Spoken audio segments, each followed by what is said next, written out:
Балдар каралбай атса, бул жакта занимаются эртеңки на 8 марта да. Биякта толтура балдар биякта турбай жатат 5:30 чейин. Биякта воспитательдер занимаются, чем не знаю. Биякта балдар каралбай атса эртеңки 8 марттын мага мисалы кереги да жок.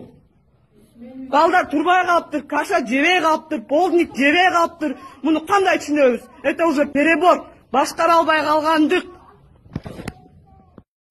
Мынакей номер 2 Алтынай бала бакчасы. Мен тартып атам, мен жаңы эле 5 саат 5:30 келдим. Бул жакта эч кандай замена жок.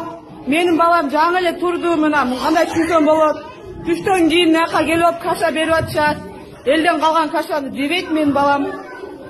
Полдник жок, мынакей Гүлназиже турат биякта. Муну кандай түшүнсөм болот мен?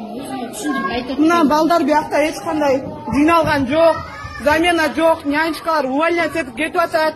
Муну кандай түшүнсөк болот? Это уже перебор, баловство. Бияк жыйналбай жатат. Мынакей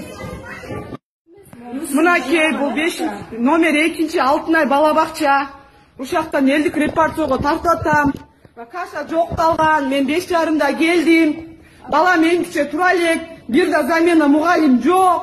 Мына мен келсем уже биякта кашасы жок калыптыр. Элдин түбүндө калган кашаны менин балам жебейт. Муну түшүнгөн болбойт мындай.